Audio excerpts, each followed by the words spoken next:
Até que ponto se pode ir na defesa da fé antes de se tornar um monstro?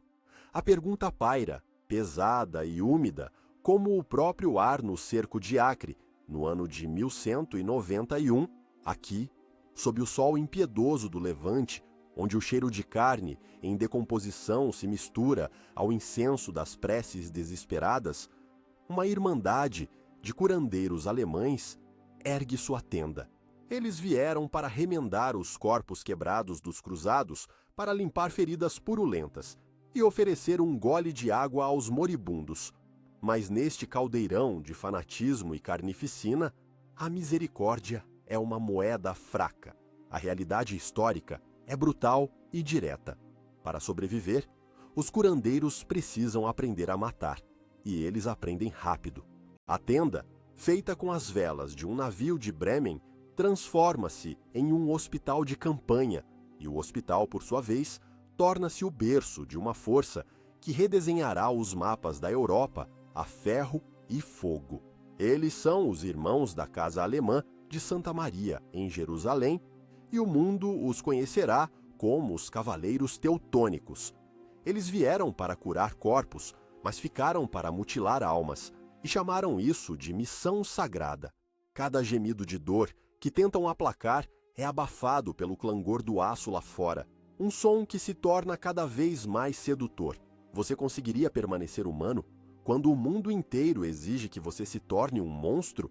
A linha entre o Salvador e o carrasco é mais fina que o fio de uma lâmina, e eles estão prestes a cruzá-la com botas de ferro. O Papa Celestino III lhes concede o direito de usar a cruz negra sobre mantos brancos, um símbolo de pureza e sacrifício. Mas logo, essa cruz se tornará um alvo, um estandarte de terror. A bula papal, que os transforma em uma ordem militar, é assinada com tinta, mas selada com o sangue que ainda está por vir.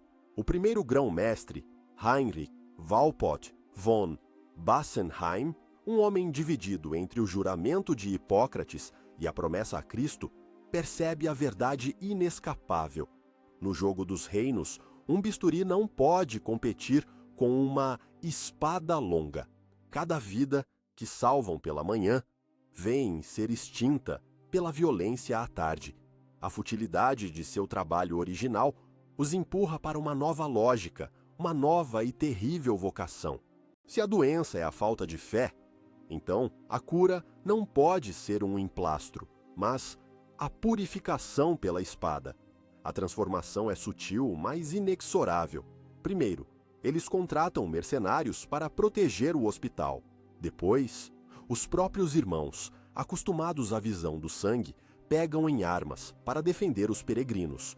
Por fim, eles se tornam a própria vanguarda do ataque. O poder, uma vez provado, é um veneno que vicia a alma. As primeiras vitórias são pequenas, mas inebriantes. Eles descobrem que o medo é uma ferramenta mais eficaz que a caridade. Os gritos de um infiel, sob tortura, ecoam mais longe do que as orações de um homem curado. A ordem cresce, atraindo nobres alemães, sedentos por glória, terra e salvação, não necessariamente nessa ordem. A fraternidade de médicos se torna uma corporação de guerreiros, com uma disciplina de ferro e uma ambição sem limites. O conflito interno, a contradição no coração de sua fundação, é simplesmente ignorado, sepultado sob a justificativa da Guerra Santa. O que é mais assustador, um inimigo que quer te matar ou um irmão na fé que te força a matar em nome de Deus? Para os cavaleiros, a resposta se torna perigosamente clara. Eles estão forjando uma identidade nas bigornas da guerra, e o metal que sai delas é frio, duro e impiedoso. O cerco de Acre termina, a cidade cai, mas a Terra Santa está perdida. Os reinos cruzados desmoronam como castelos de areia. Para os cavaleiros teutônicos, a perda de sua terra natal espiritual não é o fim, mas uma oportunidade. Eles levaram consigo não apenas relíquias e tesouros, mas uma lição muito mais valiosa aprendida no deserto. A fé é uma arma poderosa, mas o poder real vem da terra que se pisa, da fortaleza que se ergue e do inimigo que se aniquila. Sem uma guerra para lutar, uma ordem militar não tem propósito. Eles são uma solução em busca de um problema, uma espada afiada, esperando por uma garganta para cortar. A queda de Acre em 1291 é o ponto final de um sonho, mas o início de um pesadelo para outros. Eles olham para o mar, não com a nostalgia de quem perdeu um lar, mas com a cobiça de quem procura um novo território para conquistar. O Levante lhes ensinou a lutar, a Europa lhes ensinará a reinar. A transição de cruzados para conquistadores está completa em suas mentes, faltando apenas um novo campo de batalha para se manifestar. Eles são a elite, os escolhidos, os cirurgiões de Deus. E a Europa, com suas vastas extensões de paganismo e desordem, parece um corpo doente, implorando por sua cura de aço. O mundo conhecerá sua devoção, mesmo que para isso precise ser reduzido a cinzas. Eles não são mais apenas defensores, eles são o destino. A perda da Terra Santa os libertou de seu propósito original, deixando um vácuo que seria preenchido por uma ambição pura e sem disfarces. O que você acha que é mais difícil abandonar? A pátria ou os ideais? Deixe sua opinião nos comentários e nos diga o que molda um guerreiro. O novo campo de batalha não demora a surgir. Um chamado vem do leste, das terras selvagens e nebulosas da Europa Oriental, onde as fronteiras da cristandade são frágeis e porosas. O rei André II da Hungria, um monarca acossado e desesperado, convida os cavaleiros para a Transilvânia, uma terra de montanhas escarpadas e florestas sombrias, conhecida como Burzenland. A tarefa é simples e direta: defender o reino contra as incursões predatórias dos cumanos, nômades ferozes das estepes que vivem de saques e pilhagens. Para os cavaleiros, é a oportunidade perfeita, um convite real, uma missão sagrada e uma terra de fronteira, onde as regras são frouxas e a autoridade distante.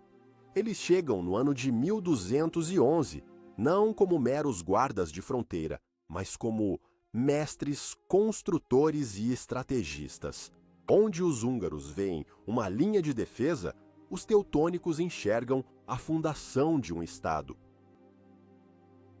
Eles não erguem paliçadas de madeira, mas 5 imponentes castelos de pedra, incluindo a formidável fortaleza de Marienburg, um nome que ecoará com poder e terror em sua história futura. Essas fortalezas não são projetadas apenas para repelir os cumanos, são projetadas para controlar a terra, as rotas comerciais e a população local. A guerra contra os nômades é brutal, eficiente e rápida. Os cavaleiros, temperados nas táticas do Levante, são uma força que os cumanos nunca enfrentaram. Suas cargas de cavalaria pesada são como o punho de um deus irado, esmagando as hordas ligeiras. Mas a vitória militar é apenas o primeiro passo. Tendo pacificado a fronteira, a ordem começa a sua verdadeira obra. Eles convidam colonos alemães, os chamados saxões da Transilvânia, para cultivar a terra, fundar cidades e estabelecer um domínio germânico na região. Eles criam suas próprias leis, cunham sua própria moeda e respondem apenas a uma autoridade, o Papa em Roma. O rei André II, que os convidara como protetores, agora os observa com crescente alarme. Ele pediu cães de guarda e recebeu lobos, que agora reivindicam o canil para si. A ordem teutônica estava criando um estado dentro de seu estado, uma entidade soberana que ignorava seus decretos e desafiava sua coroa. Eles construíram um poder que não pretendiam devolver. A tensão cresce a cada ano. Os nobres húngaros, que veem suas terras e influência diminuírem, envenenam os ouvidos do rei com histórias da arrogância e da ganância teutônica. A ordem, por sua vez, age com a confiança de quem acredita ter o favor divino. Eles obtêm uma bula papal do Papa Honório III, que os coloca diretamente sob a proteção da Santa Sé, tornando-os efetivamente independentes de qualquer poder secular, incluindo o do rei da Hungria. Para André II, essa é a traição final. É a prova de que a ordem nunca pretendeu servir à Hungria, mas apenas a si mesma. A lição era clara: dar poder a fanáticos era como dar uma tocha a um piromaníaco em um celeiro seco. Em 1225, a paciência do rei se esgota. Ele reúne um exército formidável, não para lutar contra os cumanos, mas para expulsar seus próprios defensores. A guerra é curta e sangrenta. Os cavaleiros, entrincheirados em seus castelos, lutam com a ferocidade do desespero, mas estão em menor número e isolados. Um por um, seus redutos caem. A expulsão é total e humilhante. Eles são forçados a abandonar tudo o que construíram. Os castelos, as cidades, as fazendas, partem da Transilvânia não como heróis, mas como párias. No entanto, eles levam consigo algo muito mais duradouro que a pedra ou a madeira, uma experiência inestimável e um conjunto de convicções endurecidas. A lição da Transilvânia foi gravada em suas almas com a ponta de uma espada. Primeira, nunca mais servir a um mestre secular. A lealdade a reis e príncipes é passageira e traiçoeira. O poder verdadeiro deve ser absoluto e incontestável. Segunda, a autonomia deve ser conquistada e defendida não com pergaminhos papais, mas com muralhas mais altas e exércitos mais fortes. Terceira e mais importante, a próxima terra que eles tomassem, eles nunca mais a devolveriam. A Hungria foi um ensaio geral, um campo de treinamento para suas ambições imperiais. Eles falharam, mas aprenderam. A próxima vez, não haveria erros. Eles vagam pela Europa por um breve período. Uma ordem de monges guerreiros sem terra e sem propósito, uma arma perigosa em busca de uma mão para empunhá-la. E então, um novo chamado ecoa, desta vez das terras escuras e pagãs ao norte, da Prússia. O duque Conrado I da Masóvia, um nobre polonês, está desesperado. As tribos prussianas pagãs invadem suas terras, queimando, matando e escravizando seu povo. Ele precisa de ajuda. Ele oferece aos cavaleiros teutônicos a terra de Chelmno como base de operações em troca de sua ajuda militar. É uma oferta tentadora, mas os cavaleiros, lembrando-se da lição húngara, agem com uma nova e astuta prudência. Eles não aceitarão a palavra de um mero duque. Eles precisam de uma garantia maior, uma sanção que lhes dê o direito não apenas de lutar, mas de possuir. A garantia vem na forma de um dos documentos mais controversos e consequentes da Idade Média, a Bula de Ouro de Rímini. No ano de 1226, o Sacro Imperador Romano-Germânico Frederico II, um homem de ambições tão vastas quanto as da própria ordem, concede aos cavaleiros um poder extraordinário. O documento lhes dá o direito de conquistar e possuir a Prússia, não como vassalos de um duque polonês ou mesmo do próprio imperador, mas como um principado soberano sob a suzerania nominal do Papa. É o cheque em branco que eles esperavam. A conquista da Prússia não será uma missão de defesa, será uma aquisição corporativa sancionada por Deus e pelo Império. O duque Conrado da Masóvia, em sua ânsia por se livrar de um problema, mal percebe que convidou para sua casa um problema muito maior e mais permanente. Ele acredita que está contratando exterminadores de pragas. Na realidade, está entregando as chaves de seu quintal a uma matilha de lobos. A guerra que se inicia em 1230 Não será uma cruzada, como as do Levante, com exércitos marchando sob estandartes gloriosos. Será uma campanha de 70 anos de extermínio lento, metódico e implacável. Um conflito que os historiadores modernos não hesitam em chamar de genocídio. Os prussianos não são um povo unificado. São um conjunto de clãs e tribos que habitam as florestas densas e os pântanos da costa do Báltico, adorando deuses antigos da natureza em bosques sagrados. Eles são guerreiros ferozes, mas sua resistência é desorganizada, tribal. Contra eles, a Ordem Teutônica se move como uma máquina de guerra unificada, uma engrenagem de disciplina, tecnologia e fanatismo. A estratégia da Ordem é simples e brutal: terra arrasada. Eles avançam ao longo dos rios, construindo castelos de madeira e terra em pontos estratégicos, que mais tarde serão reconstruídos em pedra e tijolo. Cada castelo é uma base de operações, uma âncora de poder em território hostil. A partir desses castelos, os cavaleiros lançam expedições punitivas, as Reisen, que se aprofundam no território pagão. Eles não buscam batalhas campais, eles buscam a aniquilação. Queimam aldeias, destroem colheitas, massacram o gado e matam todos que resistem. As mulheres e crianças são levadas como escravas. A mensagem é clara: a conversão ou a morte não são as únicas opções. Existe uma terceira: o apagamento completo.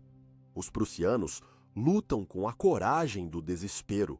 Eles usam o terreno a seu favor, organizando emboscadas nas florestas escuras, atacando comboios de suprimentos, cercando os castelos recém-construídos.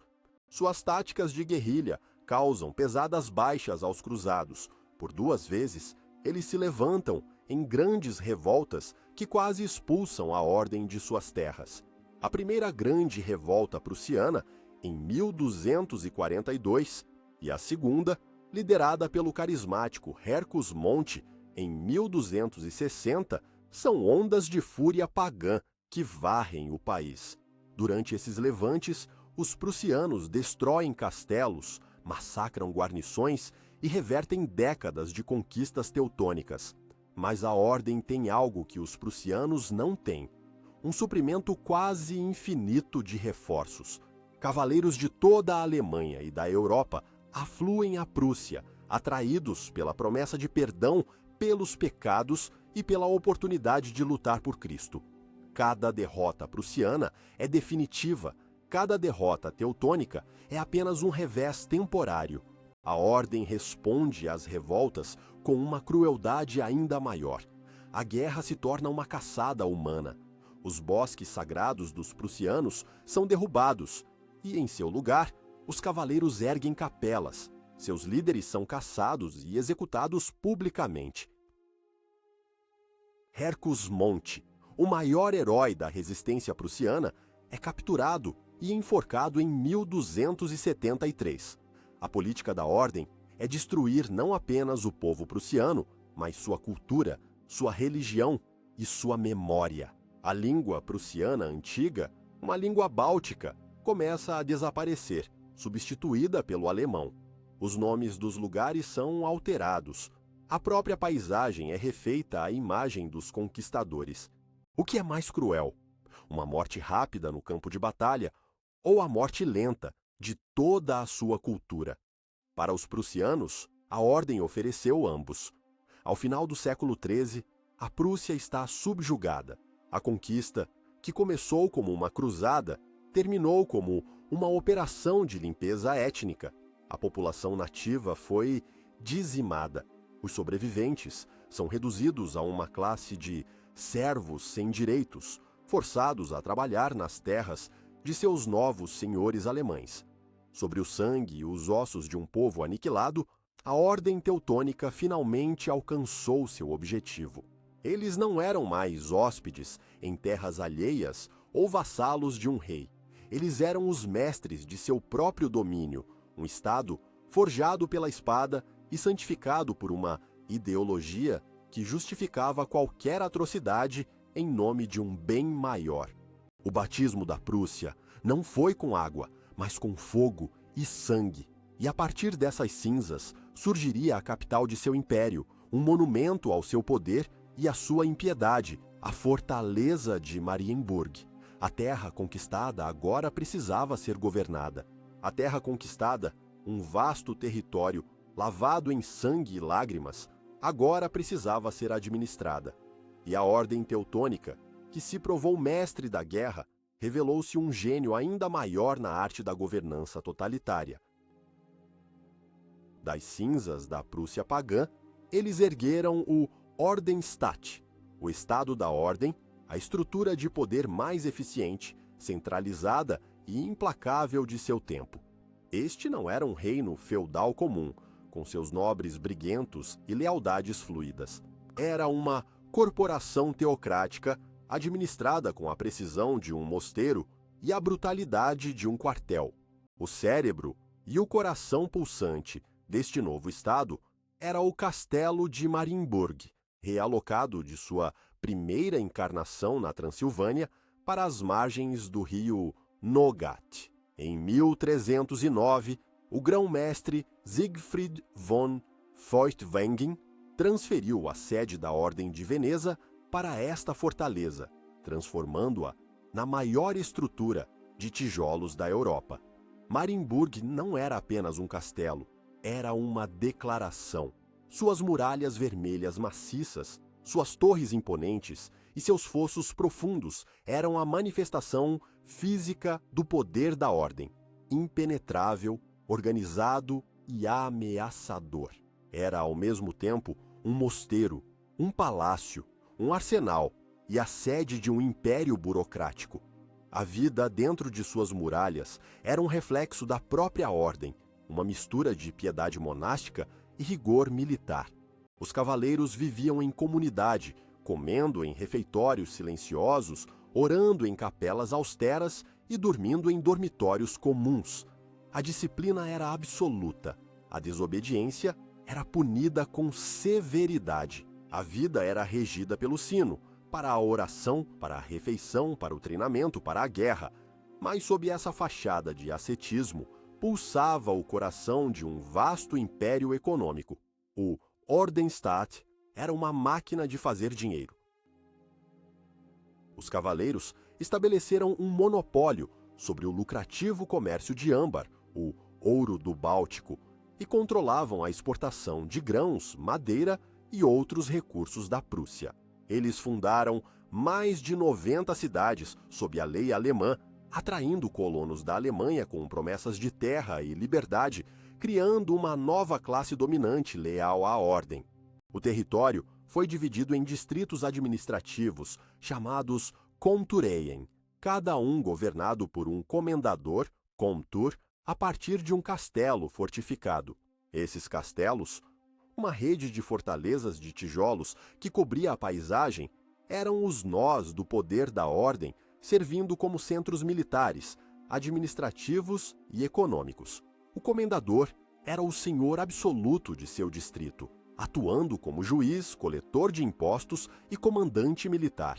Para a população prussiana subjugada, a vida sob o domínio da ordem era de servidão e opressão. Eles eram forçados a pagar impostos esmagadores, a prestar serviço de trabalho e a lutar nos exércitos de seus conquistadores. Qualquer sinal de rebelião era esmagado sem piedade. Viver no estado da ordem era viver sob vigilância constante, um sistema onde a espionagem era uma ferramenta de governança e a lealdade era imposta pelo medo. A ordem criou uma burocracia sofisticada, com funcionários especializados que administravam as finanças, a justiça e a logística.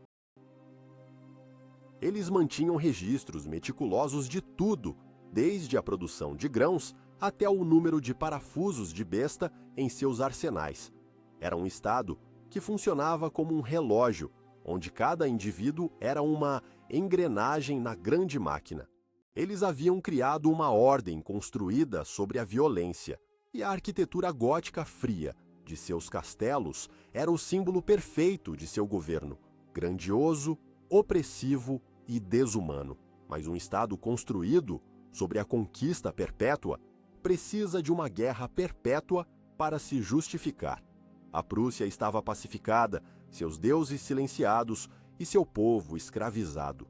A máquina de guerra teutônica, agora bem financiada e perfeitamente organizada, precisava de um novo inimigo. A conversão dos pagãos era sua razão de ser, a justificativa ideológica para sua existência. Sem um pagão para converter ou matar, quem eram eles? A resposta estava do outro lado da fronteira, nas vastas e indomadas florestas do Grão-Ducado da Lituânia. A Lituânia era o último estado pagão da Europa, um espinho no flanco da cristandade e, para a ordem, uma oportunidade de ouro. A guerra contra a Lituânia não seria uma guerra de conquista total como na Prússia. Seria algo diferente, algo mais ritualístico e, de certa forma, mais perverso. Seria o inimigo eterno. Você acredita que a ordem pode justificar a opressão? Ou que a verdadeira força de uma nação está na liberdade? Deixe sua opinião e escolha um lado nos comentários.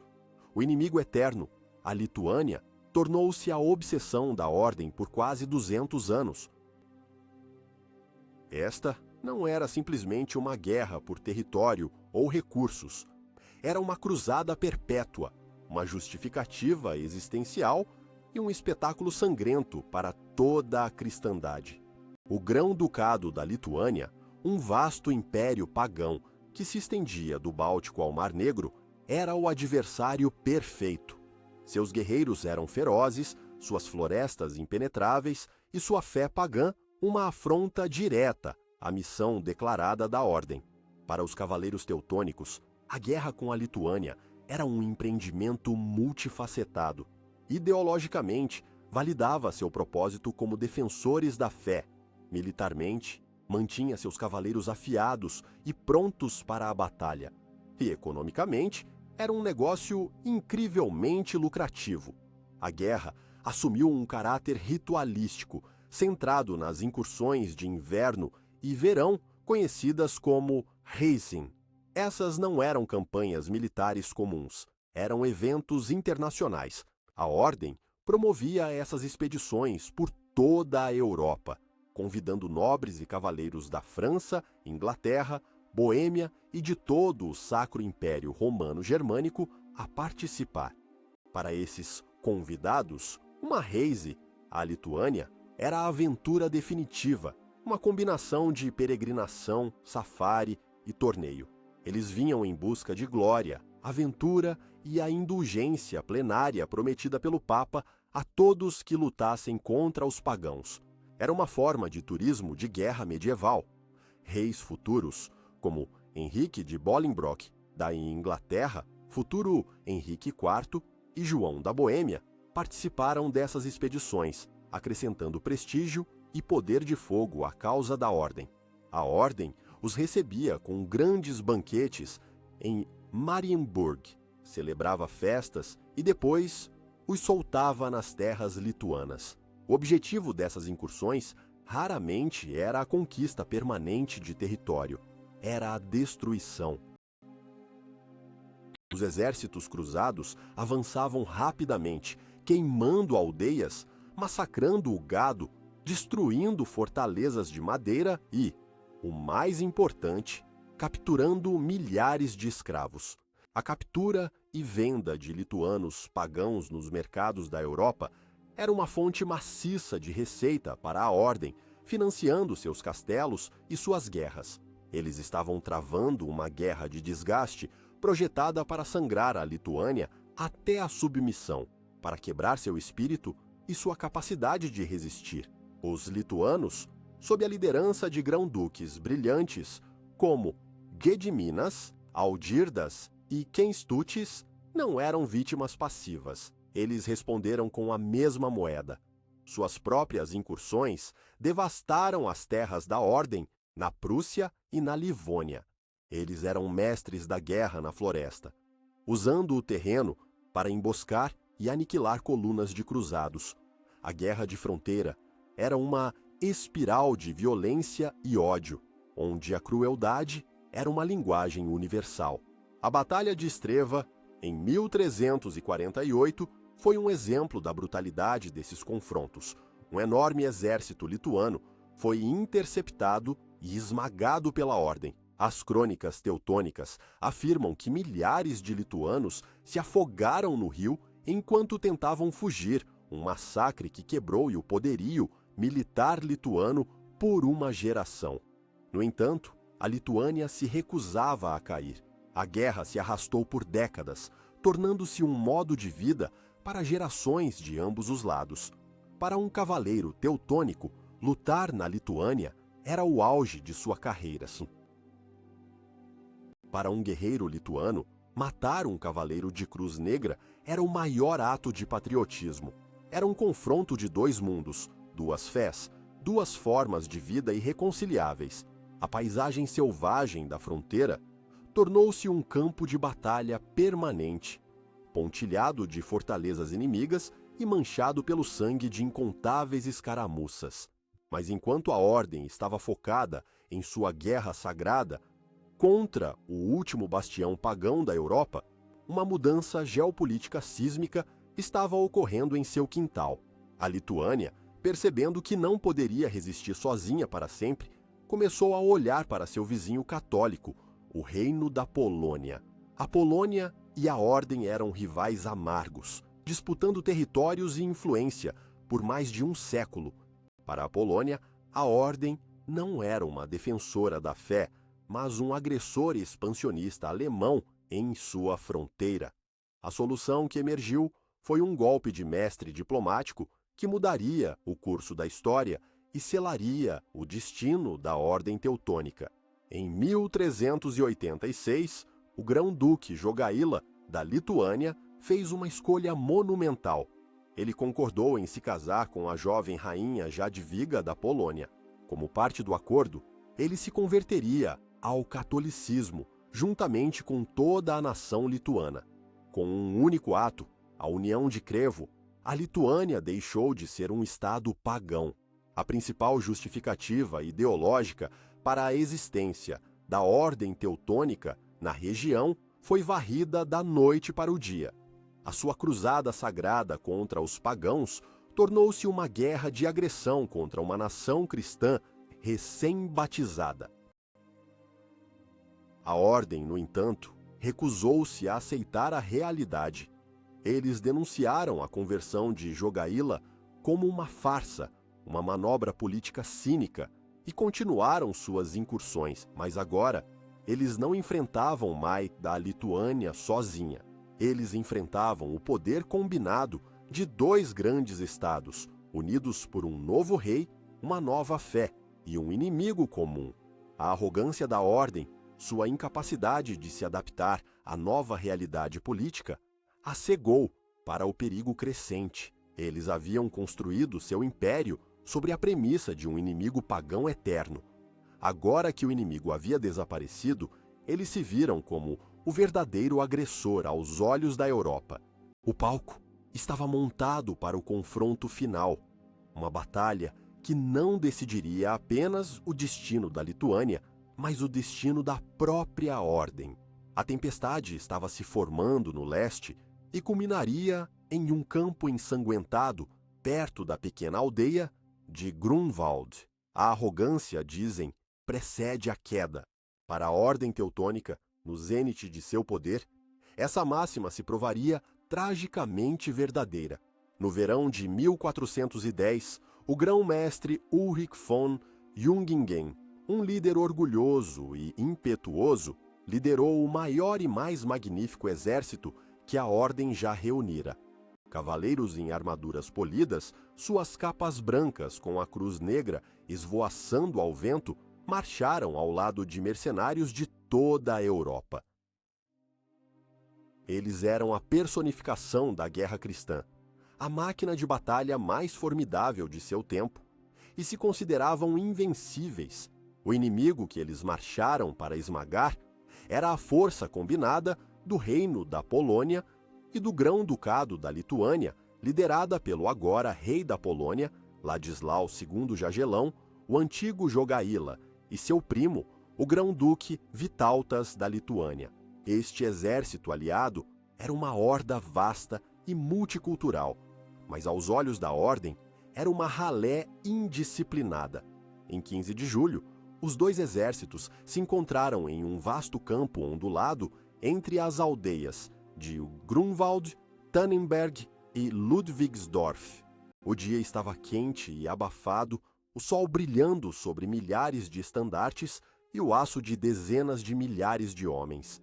A Batalha de Grunwald, ou a Batalha de Tannenberg, como é conhecida em alemão, estava prestes a começar e seria a maior batalha da Idade Média. Por horas, os dois exércitos ficaram parados, observando um ao outro sob o sol escaldante. O rei Jagelão, cauteloso, esperava em uma posição defensiva. Ulrich von Jungingen, impaciente e desdenhoso, cometeu seu primeiro erro fatal. Para provocar o inimigo à batalha, ele enviou 2 arautos carregando 2 espadas desembainhadas para o rei polonês, uma oferta zombeteira para ajudá-los na luta. O insulto foi aceito e a batalha começou. A carga inicial veio da cavalaria lituana, liderada por Vytautas, que atacou o flanco esquerdo da ordem. A luta foi feroz, mas a linha teutônica, disciplinada e fortemente armada, se manteve firme. Então algo inesperado aconteceu. Os lituanos, sob forte pressão, quebraram e fugiram. Para os cavaleiros teutônicos, parecia uma vitória fácil. Eles romperam a formação para perseguir os lituanos em fuga, um movimento que estendeu e desorganizou suas linhas. Foi o segundo erro fatal. A fuga lituana era, em parte, uma retirada tática planejada, uma manobra clássica da estepe projetada para atrair o inimigo para uma armadilha.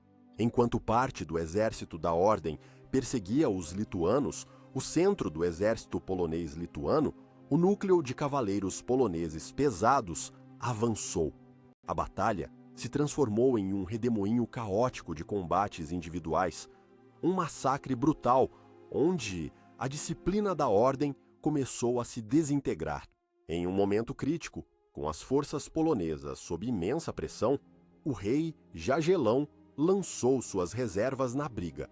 Ao mesmo tempo, os lituanos de Vytautas, que haviam se reagrupado, retornaram ao campo de batalha, caindo sobre a retaguarda desprotegida da ordem. O exército teutônico foi pego em um gigantesco movimento de pinça. O pânico começou a se espalhar. Ulrich von Jungingen, vendo o desastre se desenrolar, cometeu seu terceiro e último erro. Em vez de tentar organizar uma retirada ordenada, ele liderou pessoalmente uma carga desesperada com suas bandeiras de reserva, tentando romper o cerco e matar o rei polonês.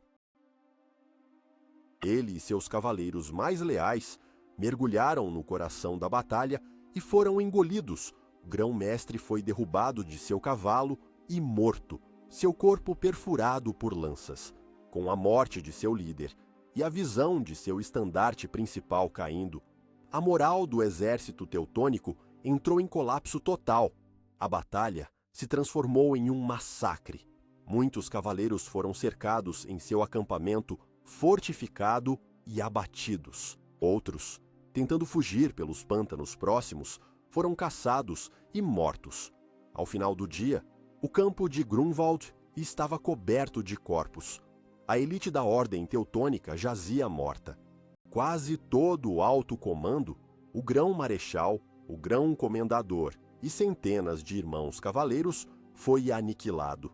As perdas foram catastróficas, algo do qual a ordem nunca se recuperaria totalmente. O mito de sua invencibilidade foi estilhaçado para sempre em um único dia sangrento. A notícia da derrota se espalhou como fogo, semeando o pânico por toda a Prússia. O exército polonês, lituano, marchou quase sem oposição até os portões da própria Marienburg, a capital do Império Teutônico, O símbolo de seu poder foi sitiada. A fortaleza, no entanto, provou seu valor. Defendida heroicamente por Heinrich von Plauen, o comendador de Schwedt, Marienburg resistiu. O exército aliado, sem equipamento de cerco adequado e sofrendo de doenças, acabou levantando o cerco e se retirando. A ordem sobreviveu, mas era uma sombra de si mesma. O golpe desferido em Grunwald não foi apenas militar, foi financeiro e psicológico. A paz de Thorn, que se seguiu, impôs pesadas reparações à ordem, esvaziando seus cofres. Eles foram forçados a pagar resgates enormes pelos cavaleiros capturados. Para levantar o dinheiro, eles tiveram que aumentar os impostos sobre as cidades e a nobreza da Prússia, semeando as sementes da rebelião interna. A ordem estava quebrada, humilhada e moralmente falida. A glória se fora, restando apenas a agonia de um longo e doloroso declínio. O poder, que fora construído em 200 anos de guerra e conquista, começara a desmoronar por dentro. A próxima guerra que eles lutariam não seria contra pagãos ou reinos vizinhos, mas contra seus próprios súditos, um conflito que os forçaria a atrair o último vestígio de seus ideais, transformando os outrora sagrados cavaleiros em meros mercenários. A agonia, após Grunwald, foi longa e cheia de humilhações. A ordem, antes uma potência temida, tornou-se um gigante ferido, sangrando ouro e autoridade. Para pagar as esmagadoras reparações de guerra à Polônia, os grão-mestres foram forçados a espremer seus próprios súditos. Os impostos sobre as prósperas cidades hanseáticas da Prússia, como Danzig, Thorn e Elbing, e sobre a nobreza fundiária, tornaram-se insuportáveis. Décadas de ressentimento contra o governo autocrático e a exploração econômica da ordem finalmente transbordaram. As cidades e os nobres, que por muito tempo haviam se beneficiado da ordem e da estabilidade impostas pelos cavaleiros, agora viam o governo deles como um fardo tirânico. Eles ansiavam por maior autonomia e pelos privilégios comerciais desfrutados por cidades em outros reinos, como a Polônia. Em 1440, essa insatisfação se cristalizou na formação da Confederação Prussiana, uma aliança de 53 nobres e 19 cidades que se uniram para defender seus direitos contra a ordem. Inicialmente, eles buscaram uma solução pacífica, apelando ao imperador e ao papa, mas seus apelos foram ignorados. Em 1454, a Confederação deu o passo drástico de renunciar à sua lealdade ao grão-mestre e jurar fidelidade ao rei da Polônia, Casimiro IV Jagelão. Eles pediram que o rei incorporasse a Prússia ao seu reino, prometendo-lhe sua lealdade em troca de proteção e da garantia de seus privilégios. O rei polonês aceitou e a Guerra dos 13 Anos começou. Esta não era uma guerra entre nações, mas uma brutal guerra civil. As cidades prussianas se revoltaram, abrindo seus portões para as tropas polonesas e sitiando os castelos teutônicos. A ordem, com seu quadro de irmãos cavaleiros dizimado desde Grunwald e com seus cofres vazios, encontrou-se em uma situação desesperadora. Eles não tinham mais homens ou dinheiro para travar uma guerra prolongada. Em um ato que teria sido impensável para seus predecessores, a ordem recorreu à única opção que lhes restava: contratar mercenários. Eles reuniram exércitos de soldados de fortuna, principalmente da Boêmia e da Alemanha. Homens que lutavam não por fé ou lealdade, mas por dinheiro. Os guerreiros sagrados de Cristo agora lutavam lado a lado com cães de guerra que não se importavam com a cruz negra em seus escudos. A ironia era amarga. A ordem, que havia sido fundada em ideais de sacrifício e serviço, agora dependia de homens cuja única lealdade era para com a moeda de ouro.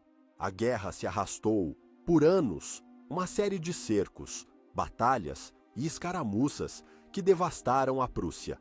A sorte mudava de lado constantemente. A ordem, reforçada por seus mercenários, conseguiu algumas vitórias importantes, como na Batalha de Konitz, mas eles estavam lutando uma guerra que não podiam vencer. Seu problema fundamental era o dinheiro. As campanhas eram caras e os mercenários exigiam pagamento pontual, e os cofres da ordem estavam vazios. O clímax da humilhação, o ponto mais baixo da história da ordem, veio não em uma batalha, mas em uma transação comercial sórdida. Os mercenários boêmios, liderados por Ulrich Czerwonka, que haviam sido a espinha dorsal do exército da ordem por anos, não recebiam seu pagamento há meses. Seus salários atrasados somavam uma fortuna. Em 1457, eles fizeram o impensável. Vendo que a ordem estava falida e não podia pagá-los, eles negociaram um acordo com o lado polonês. Em troca do pagamento de seus salários atrasados, eles entregariam ao rei polonês os castelos que estavam guarnecendo em nome da ordem. Entre esses castelos estava a joia da coroa, o símbolo de tudo o que a ordem representava, a invencível fortaleza de Marienburg. O grão-mestre Ludwig von Erlichshausen foi forçado a fugir de sua própria capital em desgraça, enquanto os mercenários abriam os portões para o exército polonês. Os guerreiros de Deus haviam se tornado falidos, traídos por seus próprios empregados, sua honra e seu legado vendidos pela melhor oferta. A perda de Marienburg quebrou o espírito da ordem. A guerra continuou por mais alguns anos, mas o resultado era inevitável. Em 1466, a Segunda Paz de Thorn foi assinada, pondo fim à guerra e ao Estado soberano da Ordem Teutônica. Os termos foram devastadores. A Ordem foi forçada a ceder toda a metade ocidental de seu território, incluindo Marienburg e as ricas cidades de Danzig e Thorn, ao Reino da Polônia. Esta área se tornou a Prússia Real. A metade oriental restante, com sua capital agora em Königsberg, a ordem foi autorizada a manter, mas com uma condição humilhante. Cada grão-mestre teria que prestar um juramento de homenagem pessoal e se tornar um vassalo do rei da Polônia. Os cavaleiros que haviam conquistado um país e aniquilado um povo para criar seu próprio estado soberano eram agora meros súditos de seu inimigo mais antigo. Eles haviam perdido tudo: sua terra, seu poder, seu propósito e, o mais importante, sua honra. A agonia deu lugar à subjugação, mas o golpe final ainda estava por vir, e não seria desferido por um exército inimigo, mas por um de seus próprios, em um ato supremo de traição. A fé que os havia criado seria a mesma que os destruiria. A história nos mostra que o poder corrompe, mas a falta dele pode levar à traição. Qual você acredita ser a força mais destrutiva? A ambição desenfreada ou o desespero absoluto? Compartilhe sua perspectiva nos comentários. O Estado da Ordem Teutônica, agora um vassalo mutilado da coroa polonesa, sobreviveu por mais meio século em um estado de declínio terminal. A disciplina se afrouxou, a riqueza se foi e o propósito se evaporou. Os grão-mestres, agora príncipes de um estado de segunda categoria, chafurdavam em intrigas políticas na tentativa de se livrar do jugo polonês, mas eram movimentos fúteis de um corpo já em decomposição. Então, uma nova força varreu a Europa, uma tempestade teológica que abalou os próprios alicerces da Igreja Católica e ofereceu uma oportunidade inesperada para o golpe de misericórdia. A Reforma Protestante, iniciada por um monge alemão chamado Martinho Lutero em 1517, chegou à Prússia. As ideias de Lutero, que desafiavam a autoridade do Papa e a corrupção da Igreja, encontraram um terreno fértil nas cidades prussianas de língua alemã e até mesmo entre os próprios cavaleiros da Ordem. O homem que personificaria essa crise final era o grão-mestre Alberto de Brandemburgo-Ansbach, eleito em 1511. Alberto era um homem de seu tempo, um príncipe renascentista, ambicioso, astuto e profundamente cínico. Ele era um membro da poderosa dinastia Hohenzollern e sua eleição foi uma manobra política para fortalecer a posição da Ordem contra a Polônia. Ele travou uma última guerra desastrosa com a Polônia de 1519 a 1521, que apenas confirmou a fraqueza militar da Ordem e aprofundou sua crise financeira. Alberto percebeu que o caminho militar estava fechado para sempre. A Ordem Teutônica, como uma ordem monástica católica, estava condenada. Mas ele, Alberto de Hohenzollern, não precisava estar. Ele viu na reforma não uma ameaça, mas uma oportunidade de ouro para uma traição em escala épica. Se ele não podia salvar a ordem, talvez pudesse salvar seu território para si mesmo. Em uma jogada de mestre de realpolitik, Alberto viajou para a Alemanha e se encontrou secretamente com Martinho Lutero em Wittenberg. Ele perguntou ao reformador o que deveria fazer com a ordem. A resposta de Lutero foi pragmática e revolucionária. Dissolva a ordem inútil e corrupta, case-se e transforme a Prússia em um ducado secular para você e seus herdeiros. Para Alberto, era a solução perfeita. Era uma maneira de se livrar de seus votos monásticos de pobreza, castidade e obediência, de se livrar da suzerania polonesa de uma vez por todas e de garantir o poder para sua família. Ele trairia tudo em que a ordem acreditava: sua lealdade ao Papa, sua identidade católica, seus séculos de história, por poder pessoal. Em 1525, Alberto agiu. Ele retornou a Königsberg e anunciou publicamente sua conversão ao luteranismo. Ele dissolveu formalmente a Ordem Teutônica nas terras da Prússia, confiscando todas as suas propriedades e riquezas. Ele se declarou o primeiro Duque da Prússia. A maioria dos cavaleiros, já simpáticos às ideias luteranas e cansados de uma vida sem propósito, seguiram seu exemplo, tornando-se nobres proprietários de terras em seu novo ducado. A minoria, que permaneceu leal ao catolicismo, foi simplesmente expulsa. O ato final de sua transformação ocorreu em Cracóvia, a capital de seu antigo inimigo. Em uma cerimônia pública, Alberto de Brandemburgo, agora Duque da Prússia, ajoelhou-se diante do rei Sigismundo I da Polônia e prestou a homenagem prussiana.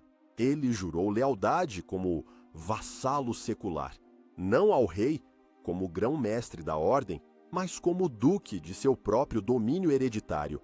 O Estado da Ordem Teutônica, o primeiro Estado protestante do mundo, deixou de existir, transformado em um ducado secular nas mãos do homem que havia jurado defendê-lo.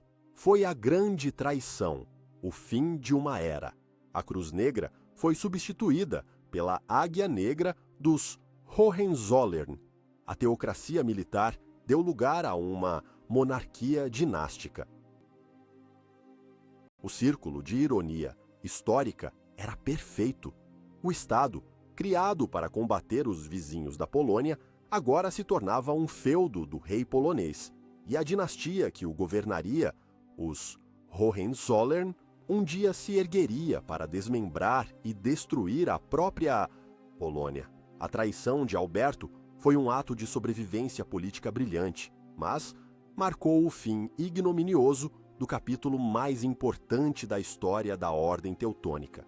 O sonho de um império cruzado no Báltico estava morto, vendido por um título ducal e a promessa de uma dinastia. No entanto, a ordem como um todo não desapareceu completamente. Enquanto o ramo prussiano era secularizado, os remanescentes da ordem em outras partes da Europa assistiam com horror e impotência. A sede do que restava da ordem mudou-se para as terras alemãs, para a cidade de Mergentheim, e uma nova, longa e muito menos gloriosa fase de sua existência estava prestes a começar. A vida nas sombras do império que haviam perdido. A vida nas sombras do império foi longa, uma existência crepuscular que se estendeu por séculos. Com a perda de seu estado na Prússia, a ordem teutônica foi decapitada. O que restou foi um corpo disperso, uma coleção de comendas e propriedades espalhadas pelo Sacro Império Romano-Germânico, Áustria, Itália e Países Baixos. O líder desta organização remanescente era o Deutschmeister, o mestre do ramo alemão, que agora herdou o título vazio de grão-mestre. A sede foi estabelecida em Mergentheim, na Francônia, e a ordem teutônica se transformou. De uma potência soberana e militar, ela regrediu para se tornar o que muitas outras ordens de cavalaria se tornaram: um clube exclusivo e honorário para a alta nobreza, uma corporação aristocrática rica em terras, mas desprovida de poder político. Real. Seu propósito militar, no entanto, não desapareceu por completo. Despojados de sua cruzada particular no Báltico, os cavaleiros teutônicos voltaram sua atenção para outra grande ameaça à cristandade, o Império Otomano. Ao longo dos séculos XVI e XVII, os cavaleiros da Ordem lutaram sob a bandeira dos imperadores Habsburgos nas intermináveis guerras dos Balcãs. Eles participaram de grandes cercos e batalhas, como o Cerco de Viena, em 1683, derramando seu sangue na defesa da Europa contra os turcos. Mas eles não eram mais uma força independente. Eram apenas um regimento entre muitos no vasto exército imperial.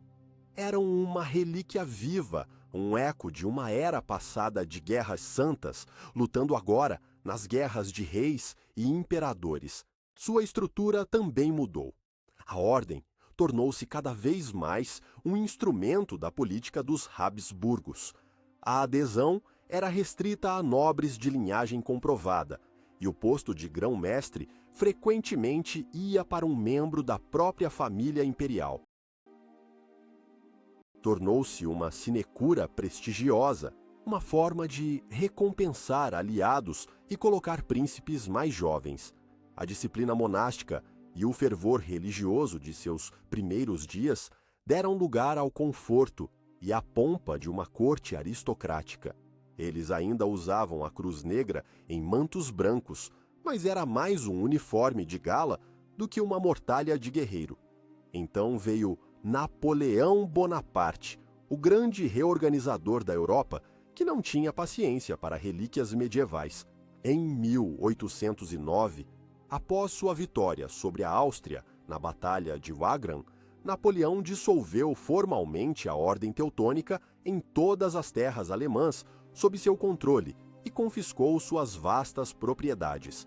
A Ordem, que havia sobrevivido a derrotas catastróficas, guerras civis e traições, foi varrida por um decreto de um imperador francês. Parecia ser o fim definitivo. No entanto, mais uma vez, a ordem se agarrou à existência. Ela sobreviveu dentro do Império Austríaco, seu último refúgio. Reduzida a uma pequena organização com sede em Viena, ela continuou como uma ordem de cavalaria, honorária, sob o patrocínio direto dos imperadores Habsburgos. Ao longo do século XIX, ela se transformou ainda mais, focando em atividades de caridade e no cuidado de seus próprios membros envelhecidos. Tornou-se um fantasma vivo, uma instituição assombrada pela memória de sua glória e poder passados. Seus cavaleiros não eram mais guerreiros, mas nobres idosos participando de cerimônias em palácios vienenses, suas espadas meros adereços cerimoniais. Eles viviam nas páginas da história, não mais nos campos de batalha. A ironia de seu declínio era profunda. A Ordem, que havia sido uma força de modernização brutal, que havia criado um dos estados mais centralizados e eficientes de seu tempo, agora era um anacronismo, um fóssil da era feudal em um mundo que marchava rapidamente para a modernidade, nacionalismo e a guerra industrial. Eles eram uma nota de rodapé na grande narrativa da história europeia. Um nome lembrado principalmente por acadêmicos e românticos, mas a história tem uma maneira perversa de desenterrar seus fantasmas. No final do século XIX e início do século XX, com a ascensão do nacionalismo alemão, a imagem da Ordem Teutônica foi redescoberta e reinventada. Escritores, historiadores e propagandistas do Império Alemão, e mais tarde da Alemanha nazista, olharam para o passado e viram nos cavaleiros medievais os precursores de suas próprias ambições. A história da conquista da Prússia e da subjugação dos eslavos foi reescrita como um épico heróico da expansão germânica para o leste, o Drang nach Osten, o legado da Ordem, que parecia ter se desvanecido em uma obscuridade pacífica, estava prestes a ser ressuscitado de uma forma monstruosa, transformado em um símbolo para a maior barbárie que a Europa já conheceu. O legado amaldiçoado estava esperando para ser reivindicado. O legado amaldiçoado da Ordem Teutônica foi exumado e distorcido no século XX, quando o Terceiro Reich de Adolf Hitler procurou no passado medieval uma justificativa mítica para seus crimes modernos. A propaganda nazista se apoderou da imagem do cavaleiro teutônico e a transformou em um símbolo potente da ideologia ariana. A cruz negra, antes um símbolo de serviço a Cristo, foi profanada, tornando-se um emblema da conquista racial. A brutal campanha da Ordem para subjugar e germanizar os povos eslavos e bálticos foi celebrada como um precedente histórico para a política de Lebensraum, o espaço vital que Hitler buscava conquistar na Europa Oriental.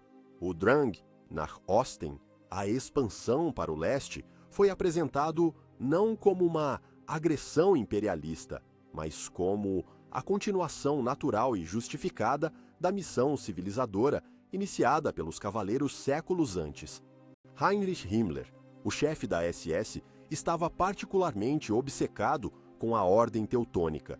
Ele via sua SS como uma reencarnação moderna dos cavaleiros monges, uma nova ordem de guerreiros aristocráticos vinculados por juramentos de lealdade e pureza racial, destinados a governar os povos inferiores do leste.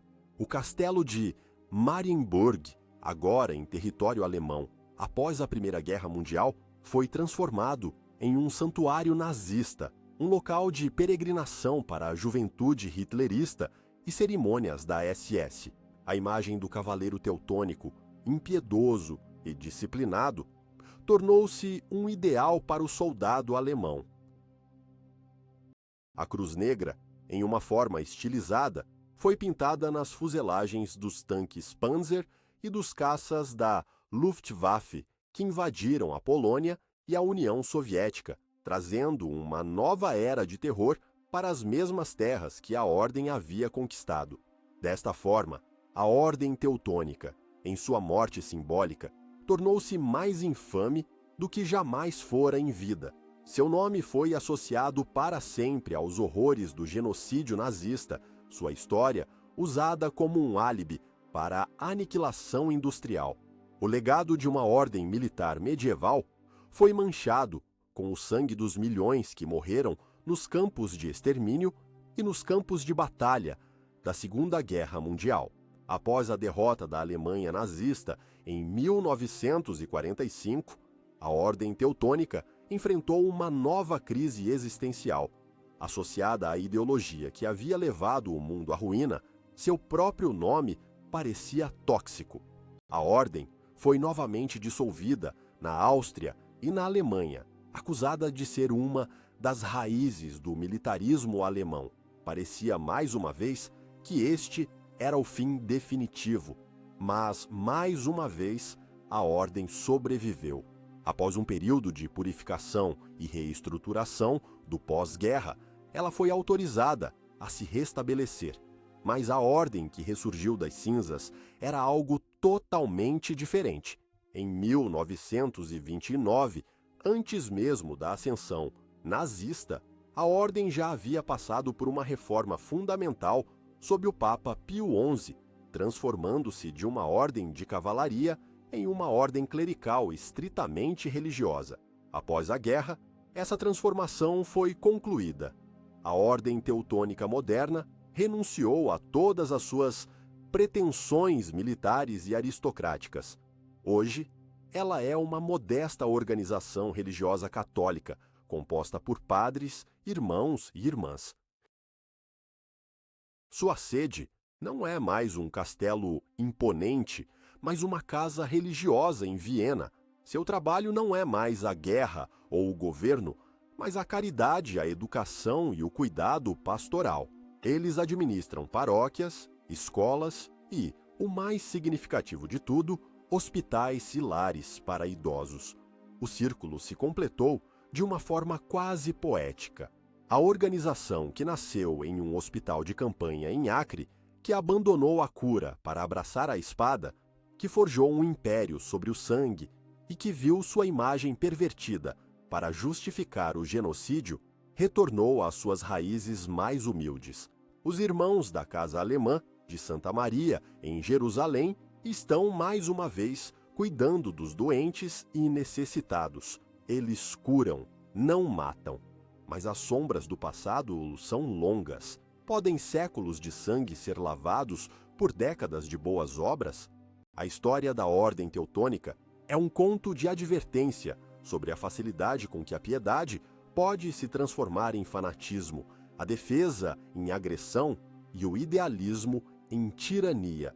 Eles nos mostram que qualquer ideia, não importa quão nobre seja a sua origem, pode se tornar uma arma terrível nas mãos de homens que acreditam que os fins justificam os meios. A questão, no final, não é o que eles foram ou o que se tornaram, mas o que sua jornada nos ensina sobre a natureza perigosa do poder e da certeza. A história mostrou que qualquer ideia, por mais nobre que seja, pode se tornar uma arma.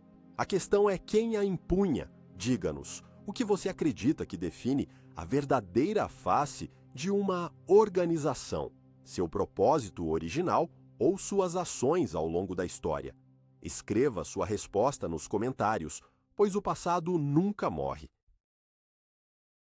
Ele nem mesmo é passado,